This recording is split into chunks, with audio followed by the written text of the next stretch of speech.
Brad, speaking of strange stuff, let's talk about the media coverage of this election. A CNN reporter interviewing a Trump supporter at a MAGA boat parade has been well and truly owned after suggesting that this guy shouldn't be concerned about the cost of living because, you know, he owns a boat. Let me maybe ask like a slightly impolite question. But, you know, if you can afford a boat, you're not hurting so bad, right? Because a boat costs a lot of money and it's a lot of upkeep. Listen, nobody gave me I earned everything that I've got. I'm retired military, retired power plant, and I am successful and retired and with boats, jet skis, because I did it right. I think it's interesting that people who are a little bit more comfortable are still so concerned about the economy. Did you see what I'm saying? Because I want my money to go further. Brad, even given how biased CNN can be, I mean, that's pretty incredible, is it not? It's really wild stuff. I don't know why they aired this. They thought this was a good look for them? No, it just showed you how out of touch many in the mainstream media are. Because one, it's factually wrong to suggest that everyone who owns a boat is extremely wealthy. A lot of them are middle class, and some people own a boat instead of a home. So it's just doesn't mean you're fabulously wealthy and don't need to worry about the price of gas or food.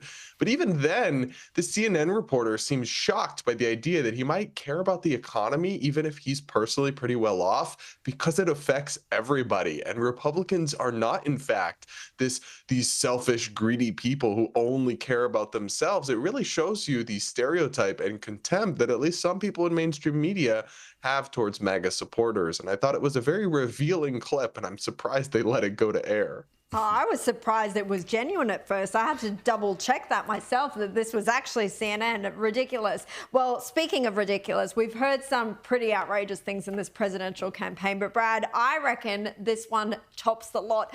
A commentator on MSNBC reckons Vladimir Putin will be intimidated by Kamala Harris because she's black. Check this out. Kamala Harris would be just the opposite. Why? Because she's an inspiration. As a black woman, the product of a mixed marriage, our credibility as a nation, you know, that we would be able to allow, our country is so great that we're allowed a woman like that to become the commander-in-chief, the president of the United States.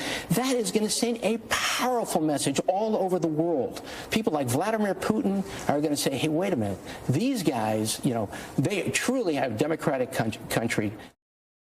Brad, your thoughts? I'm almost lost for words. The stupidity of the suggestion that Vladimir Putin is going to be wowed by the boxes Kamala Harris checks off on the census. Newsflash, MSNBC, he doesn't care. He's going to look at her and see weakness. He's going to see her incoherent word salad. And frankly, he's been undeterred by the Biden-Harris administration these last few years. He looked at them and didn't seem at all impressed or stunned by their diversity and equity and inclusion. No, he decided to do an illegal invasion of Ukraine under their watch. So this is identity politics obsession to the nth degree, and it shows you how addiction to identity really corrodes your thinking and just pushes you into absolute brain rot territory. There's nothing wrong with a black person or an orange person or a white person or any other kind of person being president, but it's not an accomplishment, and it's certainly not going to frighten foreign dictators that we have so much diversity in America. They could care less. They're looking at the cold, hard facts of the situation. Absolutely. Hey, Brad Polumbo, thanks once again for helping us to make sense of America. Thanks, we really appreciate your time.